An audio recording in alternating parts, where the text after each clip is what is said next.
Eu vou até começar aqui para a gente poder vir.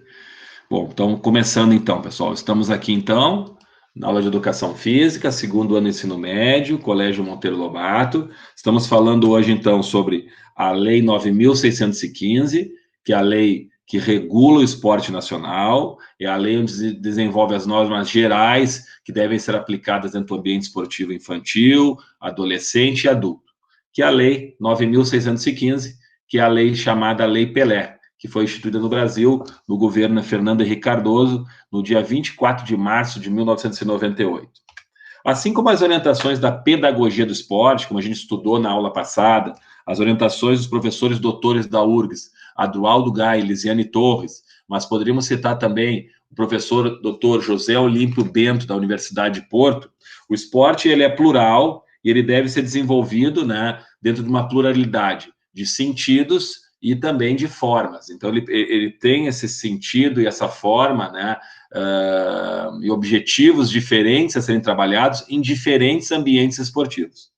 Diferente das orientações da pedagogia do esporte, neste documento, eles acabam desmembrando o desporto de alto rendimento, porque nas orientações dos professores doutores da URGS, a gente tem o esporte de alto rendimento como uma manifestação sozinha, que valeria para todas as idades. Aqui, a Lei Pelé, ela teve o cuidado de desmembrar o esporte de alto rendimento, ou seja, nós temos, na realidade, o desporto de alto rendimento, que é o desporto profissional, mas a Lei Pelé, ela acaba abrindo o leque para uma outra manifestação, que é o desporto de rendimento. Então, o que seria o desporto de rendimento? O desporto de rendimento seriam os esportes de categorias de base, pessoal. Esses esportes que a gente vê, por exemplo, do Grêmio, do Internacional, no voleibol, do Grêmio Náutico União, da Sojipa, que não são esportes profissionais, propriamente dito, mas são esportes preparatórios para o esporte de alto rendimento. Então, por que eles abriram esse leque? Porque em algum momento, principalmente na década de 90, havia uma certa confusão entre o desporto educacional e esse desporto que é desenvolvido em clubes desportivos competitivos, né? Então, para poder sanar esse processo e deixar cada um na sua, né? Ou seja, cada um no seu quadrado, a gente pode dizer que a gente tem a manifestação do esporte educacional, que é o esporte escolar, que é o esporte desenvolvido como ponto fundamental a formação, não só esportiva, como a formação humana. E a gente tem o desporto agora de rendimento, que é o desporto, então, dos clubes, de categorias de base, onde nas categorias de base se mantém o processo de formação humana através do esporte, mas se tem muito claro que o objetivo principal daquele espaço é preparar futuros atletas para o esporte de alto rendimento, diferente do esporte educacional, que tem como objetivo o processo de formação humana. O esporte educacional na escola pode até vir levar a pessoa a se motivar a procurar o esporte de rendimento, ou seja, um clube para poder se especializar. Mas o objetivo principal do esporte educacional, ou do esporte escolar, não é a formação de atletas, e sim o estímulo ao esporte e a formação humana como ponto fundamental. Aqui também na Lei Pelé, ele tem uma manifestação semelhante ao que os professores doutores da URGS falavam, do desporto lazer, eles falavam lá. Aqui eles falam de desporto participação, mas os princípios são os mesmos, só o nome que se modifica. Então lá, o esporte de lazer, que é aquele esporte que a gente joga com os nossos amigos, no condomínio, que a gente joga na praia com os amigos, lá nas orientações da pedagogia do esporte se chamava desporto lazer. Aqui, na Lei Pelé, eles chamam de desporto participação. E, por fim, aqui, o nome aqui é o mesmo nas dois processos, tanto na pedagogia do esporte como na lei, o desporto de reabilitação e reeducação, que é aquele desporto objetivado a proporcionar pessoas, adultos, jovens, com algum tipo de deficiência física, cognitivo, que seja, né, como forma de inclusão social dentro do esporte. Então é importante, eu vou de novo, já semana passada eu já marquei, vou marcar de novo, pessoal. Nós temos que ficar claro que nós, nos Jogos do Monteiro, estamos trabalhando exclusivamente com desporto educacional. Nós não estamos trabalhando com desporto rendimento de clube, nós não estamos trabalhando com desporto de alto rendimento, trabalhamos alguma coisa de desporto participação, mas a participação já está no desporto educacional, ou seja, nós não estamos fazendo uma atividade exclusivamente de lazer, né? Nós somos uma atividade exclusivamente de formação humana, né? E não estamos fazendo desporto de reabilitação e reeducação, né?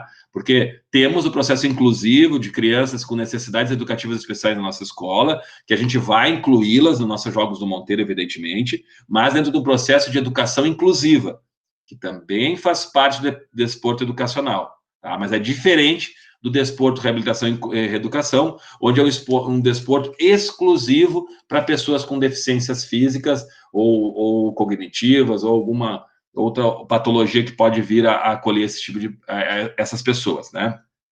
Ok? Então, de novo, pessoal, temos que estar claro que o nosso desporto nos Jogos do Monteiro é o desporto educacional. E aí a gente tem os princípios que norteiam o esporte nacional, pessoal. Evidentemente que eu não vou falar de todos, eu marquei alguns aqui, mas basicamente a gente tem 12 orientações de princípios que norteiam o esporte nacional.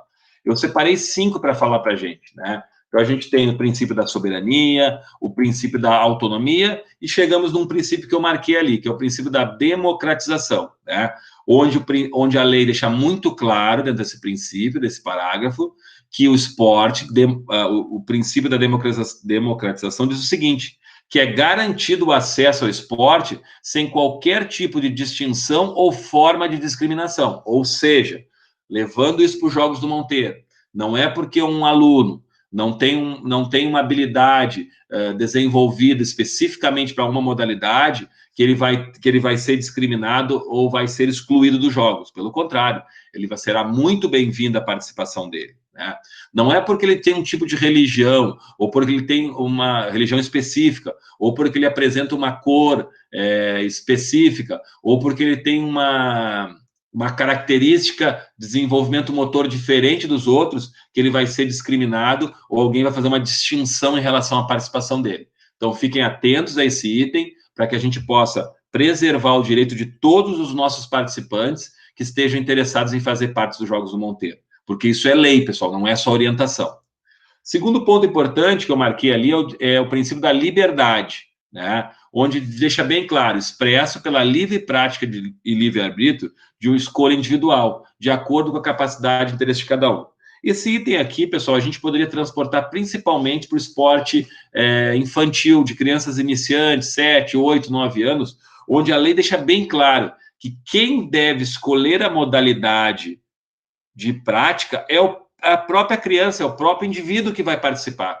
E não alguém impor a essa criança o que ela deve fazer. Então, um exemplo, o pai é fanático por futebol. O meu filho vai fazer escolinha de futebol. Não, o seu filho vai fazer escolinha de futebol se o seu filho mostrar interesse em jogar futebol, né? Quem disse que ele gosta de futebol, essa criança, né? Então, fica bem claro que quem escolhe a modalidade é a criança, é o participante. Os pais podem, sim, estimular, orientar, oportunizar que a criança participe de aulas experimentais em diferentes modalidades esportivas, mas quem tem a palavra final é a criança. Isso tem que estar muito claro, ok? Outro princípio, mas eu só vou falar aqui, pessoal, pincelar os princípios que eu marquei aqui marquei alguma cor colorida. Que estão em branco, eu apenas vou citá-los, tá bem? Então, o item 5, nós temos o princípio do direito social, o item 6, o princípio da diferenciação, o princípio 7 da identidade nacional. Depois, se vocês tiverem interesse em saber um pouquinho mais sobre esses princípios, basta ali acessar a Lei 9.615 no Google, que vocês vão ter a lei na íntegra para vocês poderem ver todos os itens. Eu vou apenas pincelar alguns que eu acredito que sejam importantes. Aqui eu pincelei 3. O item da educação, ou seja, o esporte, independente da modalidade que ele se envolva, ele deve ser voltado para o desenvolvimento integral do homem. Ou seja, o esporte nunca vai ser só para melhorar a atividade física, o esporte nunca vai ser só para desenvolvimento motor, o esporte nunca vai ser só para o desenvolvimento dos valores éticos e morais. Ele vai ser sempre um conjunto. Então, qualquer técnico, professor, ou até mesmo vocês que vão orientar os alunos durante os jogos, devem ter bem claro que o objetivo do processo é um objetivo muito mais amplo. Não, a gente vai entrar apenas para vencer. Não, isso não existe no esporte. A gente vai entrar para vencer, mas nós vamos entrar para educar mais os nossos colegas, nós vamos entrar para desenvolver as habilidades emocionais dos nossos colegas, nós vamos entrar para desenvolver atividades cognitivas, fazer eles pensarem durante o jogo. Então, quem vai orientar a equipe as equipes, tem que estar muito claro que a gente não está ali apenas, exclusivamente para buscar resultados, apesar de, ou além de, estamos, evidentemente, tu vai participar de um jogo, tu não vai entrar num jogo para ficar brincando ou compartilhando com o adversário uma troca de bola. Não, tu vai jogar para vencer. Esse é o ponto fundamental do esporte, competição, rendimento e performance dos seus participantes. Outro item importante que eu separei dos princípios é o princípio da qualidade, onde valoriza-se os resultados esportivos, mas também os resultados educacionais relacionados à cidadania, ao desenvolvimento físico e moral. Então, o princípio da qualidade está muito próximo do princípio da educação, né? Ele está reforçando que sim, que se valorize, como eu comentei anteriormente, as competições, a busca pelos resultados, mas a gente tem o compromisso dentro do esporte, desenvolver os aspectos ligados à cidadania, né, os aspectos ligados a valores, a princípios, a uma participação honesta, integral dentro da modalidade esportiva, no objetivo de desenvolver não só os aspectos físicos, como os aspectos morais. Depois nós temos o princípio da descentralização, e aí eu coloquei mais um princípio que eu acredito que seja muito importante da gente tá claro para a gente, que é o princípio da segurança. Ou seja, todos os indivíduos têm garantido, né, o direito a todos os participantes, né, de segurança da sua integridade física, mental e sensorial. Ou seja, o Estado deve garantir ao participante esportivo, pode ser do alto rendimento, pode ser da escola, pode ser da reabilitação e inclusão, que ele tenha a garantia de uma segurança de integralidade física, mental e sensorial. E aí vamos pensar um pouco, pessoal, quantas vezes uma pessoa entra num estádio de futebol ou numa quadra de vôlei e as pessoas que estão na arquibancada torcendo se sentem no direito de desqualificar as pessoas que estão no jogo, desqualificar os árbitros, de diferentes tipos de desqualificações, xingamentos, né? Porque o que eles dizem é assim, o esporte é assim mesmo. Não, o esporte não é assim mesmo. O esporte pode estar assim, porque em algum momento, e a gente já falou isso na aula passada, né? Quem dirigiu o esporte achou que o esporte era o vale tudo, né? Pode-se fazer tudo, né? O vencer a qualquer custo. Isso não se faz verdade. O esporte tem princípios muito claros, desde a estruturação da Carta Olímpica em 1894, até o desenvolvimento da Carta Internacional da Educação Física em 1978, e agora, 1998, a Lei Pelé, entre outros documentos para citar, dizem que o esporte tem muito claro quais são os seus objetivos, quais são os seus princípios. Ou seja, ninguém que está assistindo o jogo tem o direito de desqualificar quem quer que seja que está naquele espaço. Então, transportando para os nossos jogos, pessoal, vocês como coordenadores dos Jogos do Monteiro devem ter muito claro em orientar os seus atletas, né, os seus participantes das suas equipes, de forma que eles tenham muito clara consciência de respeito à integridade física dos colegas adversários, à integridade mental e sensorial afetiva dos colegas que estejam envolvidos, ok? E por último, o princípio do esporte nacional, o princípio da eficiência, que é o 12º princípio, ok? Então, pessoal, para a gente ir para a nossa última parte do nosso encontro, só recapitulando, primeiro, temos que gravar e ficar muito claro que o esporte, ele é plural, ele tem diferentes manifestações a serem desenvolvidas, ou seja, a manifestação que a gente vai trabalhar é a manifestação do esporte, educação, o esporte educacional. Então, nós vamos trabalhar em cima dos princípios do esporte educacional, ponto.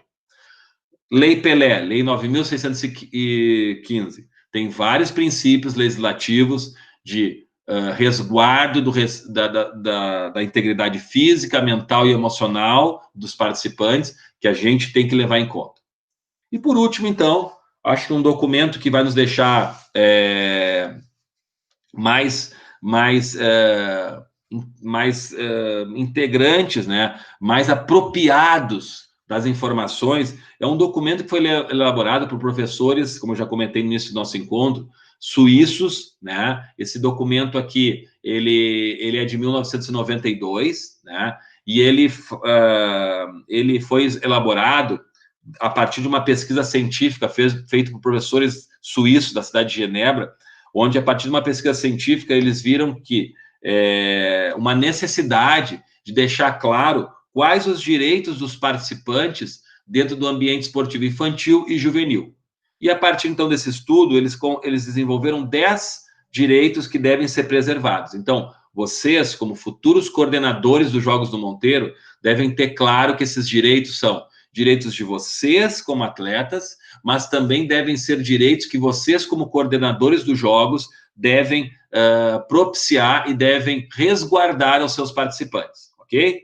Então, vamos falar rapidamente de cada um deles, ou apenas exemplificar cada um deles, para deixar claro, porque a gente lendo eles, a gente já tem muito claro uma série de exemplos que a gente vai poder citar durante os jogos.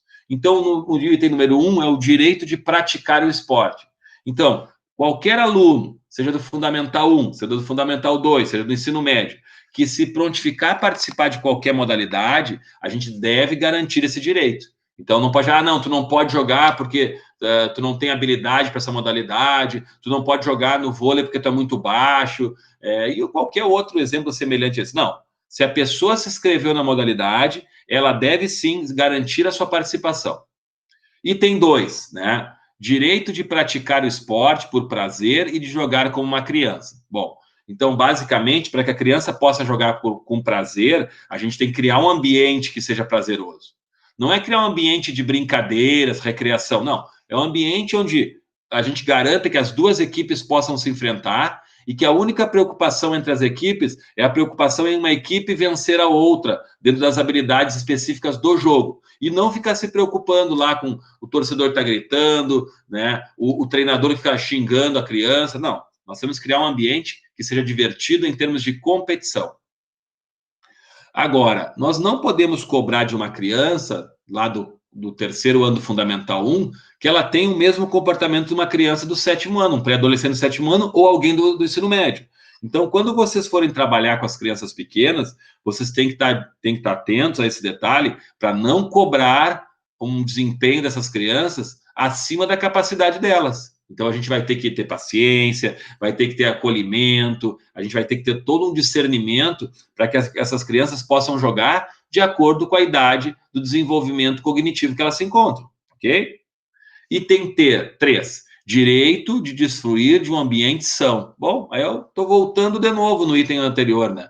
Nós temos que preservar e construir com essas crianças, para essas crianças e para esses adolescentes, o ambiente que seja propício ao desenvolvimento emocional, físico, cognitivo.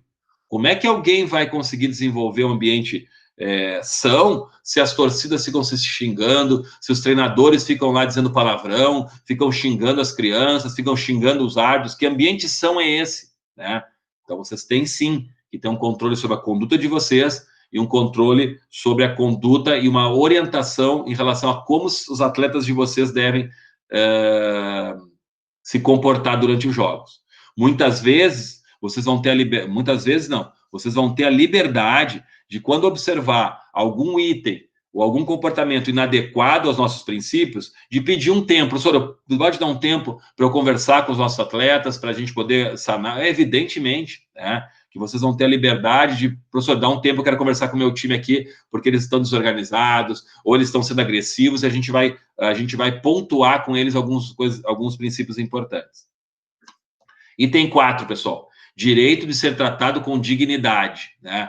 Sem apelidos com os colegas quando estiver treinando, sem fazer situações que a gente chama de sarcasmos. Ah, tu é um podrão. Ah, mas tu é meu craque. Coisas assim que não contribuem, pessoal. Mesmo que alguém possa dizer, professor, é só uma brincadeira. Vem cá, gordinho. Vem cá, magrão. Não. Vamos chamar pessoas pelo seu nome, né? Vamos tratá-las com respeito, com dignidade. Ninguém gosta de estar recebendo apelidos desqualificantes ali, por mais que a pessoa diga que vai aceitar. Não, vamos tratar as pessoas com respeito, chamando pelo nome, acolhendo, né? Dizendo a elas que a gente está muito satisfeito que elas fazem parte do nosso time. Item 5, direito de ser treinado e acompanhado por pessoas competentes. Vocês podem dizer assim, professor, mas eu não sou um professor de educação física, eu não tenho formação para lidar com essas crianças. Bom, fiquem tranquilos, tá? Nós vamos ajudá-los a desenvolver essa habilidade. Em todas as quadras, sempre terá um professor coordenador na quadra para ajudá-los.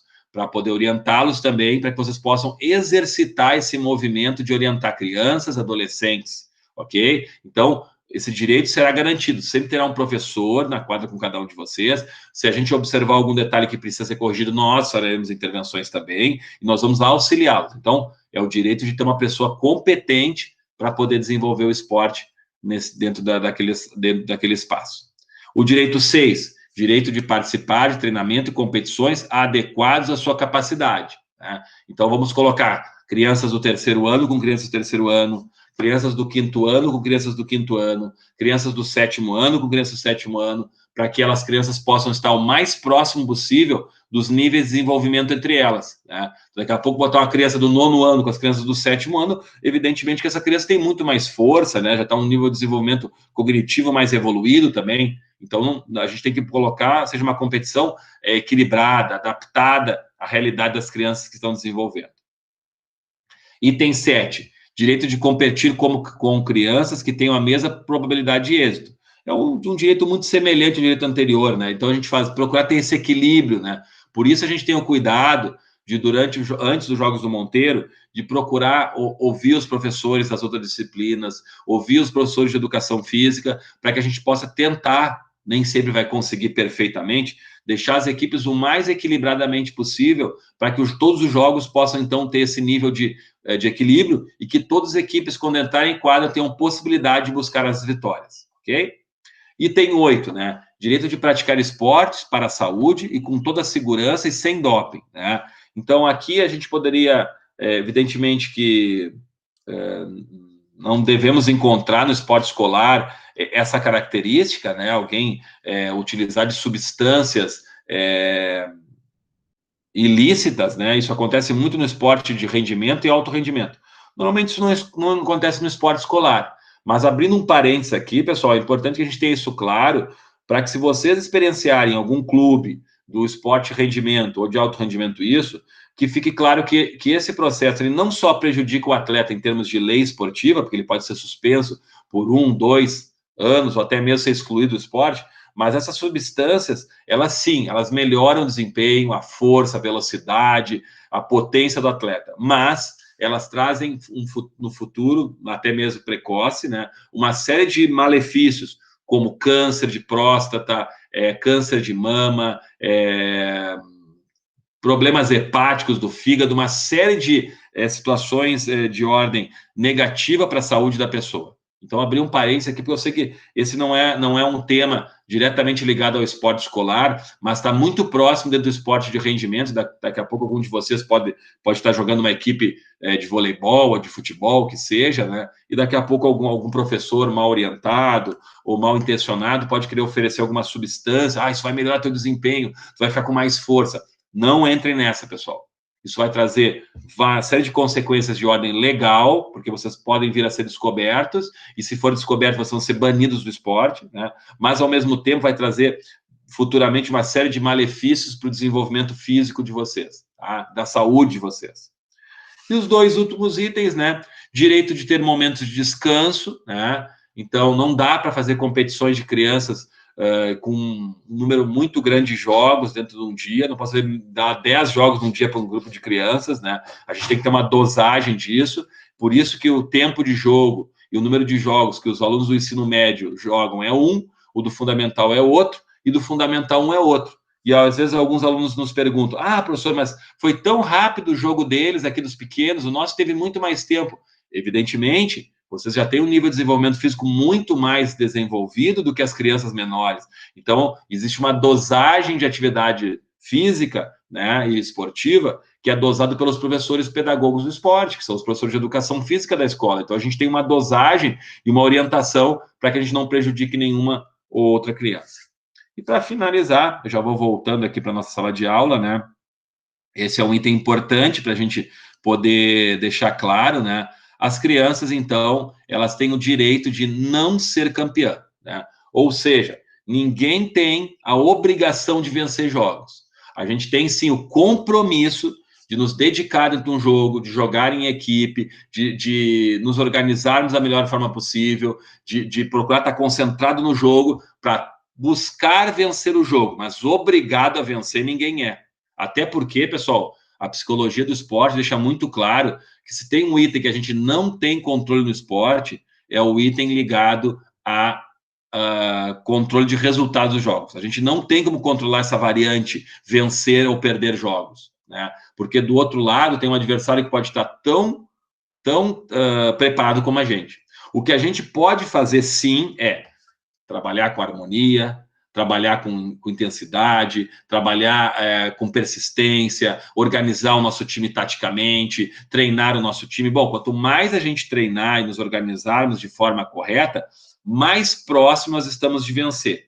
Mas, mesmo assim, pessoal, mesmo a gente nos preparando o máximo possível para vencer, nada garante que a gente vai vencer, porque do outro lado pode ter um adversário tão competente quanto a gente. Então, para finalizar o nosso encontro de hoje, pessoal, queria que a gente pudesse fazer um rápido resumo. Item 1, para a gente finalizar, porque a gente agora não vai mais se encontrar, pelo menos esse ano, para falar sobre os Jogos do Monteiro. Mas eu gostaria que vocês pudessem ficar com algumas coisas muito claras. Item 1, o esporte é plural, ou seja, existem diferentes manifestações do esporte. E a manifestação que a gente está trabalhando é a manifestação do esporte escolar ou do esporte educação. Ponto.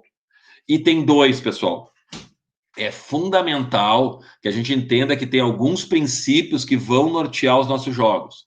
Então, o princípio da segurança, né, que é garantir um espaço educacional, um espaço de respeito, um espaço onde as pessoas se sintam à vontade para poder participar do esporte. Outro princípio importante, o princípio da especificidade de ter pessoas qualificadas para atender o espaço esportivo, né? O princípio da integridade, ou seja, a gente tem que ter, sim, princípios que norteiem as nossas ações em termos de comportamentos éticos e morais, em termos de comportamento assertivos, né? Então, segundo item que vocês não podem esquecer, princípios norteiam o esporte. E para finalizar, hoje nós embasamos o nosso trabalho com direitos e deveres de crianças e atletas durante as suas participações, né? Então, direito de jogar como criança, direito de não ser campeão, direito de participação, direito de inclusão. Então, norteamos durante esses nossos 2 encontros, pessoal, uma série de princípios que eu pediria a vocês, que vocês não perdessem esses documentos, gravem, salvem no computador de vocês esses documentos, para que vocês possam, quando a gente for voltar a falar disso em fevereiro do ano que vem, se Deus quiser, nós estaremos na escola presencialmente, final de fevereiro, início de março de 2021, para que a gente possa, então, quando vocês já forem coordenadores dos jogos, a gente possa ter muito claro esses princípios e a gente possa fazer esses princípios transitarem entre a gente e entre os participantes dos Jogos do Monteiro, ok? Deixa eu dar uma olhadinha aqui, pelo que eu estou vendo aqui, a Ana Luísa Frank entrou, deixa eu marcar a presença da Ana, seja bem-vinda aí, Ana, bom te ter conosco. Deixa eu ver se mais alguém entrou aqui que eu não tinha marcado. Não, tá todo mundo aqui certinho, foi só a Ana que entrou. Então, turma, queria mais uma vez agradecer a presença de todos, tá? Semana que vem nós não iremos nos encontrar, né? Porque teremos aquele recesso, né? Durante uma semana aí para a gente poder dar uma descansada. O Thiago, desculpe, Thiago, obrigado por eu não tinha percebido. Obrigado, Thiago. Te agradeço e ter te manifestado, tá? Já marquei tua presença aqui, Thiago, também. Eu não me dei conta, não baixei todo o cursor, foi isso, tá? Então, eu já marquei o Thiago também. Seja bem-vindo aí, Thiago, que bom te ter conosco. Então, na semana que vem, nós não teremos aula, tá? Nós vamos ter uma semana de recesso, ok? E depois, na outra semana, né, quando a gente retornar, deixa eu ver se eu estou com a data aqui, né?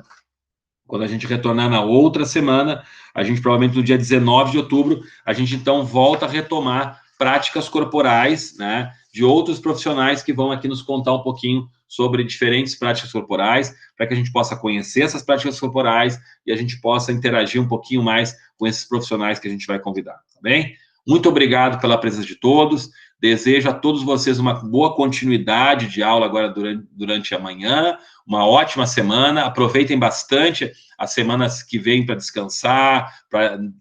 Esqueçam de estudar a semana que vem, pessoal. Vamos descansar a semana que vem, né? Vocês estão num nível de ritmo muito alto, já de muito tempo aqui nessas aulas online. Então, utilizem a semana que vem para descansar a mente, pessoal, para fazer outras coisas, para que vocês possam voltar depois do retorno já melhor, emocionalmente, mentalmente, né? E que vocês possam poder ter um bom rendimento para finalizar bem o ano, tá bom? Então, pessoal, prazer em revê-los mais uma vez. Um grande abraço a todos e até a outra semana, tá bom? Grande abraço. Tchau, pessoal. Tchau. Tchau. Falou, Daniel. Valeu, turma. Um Tchau. abraço, Bruno. Valeu, Felipe. Grande abraço. Tudo de bom para vocês, pessoal. Valeu, Ana. Abração.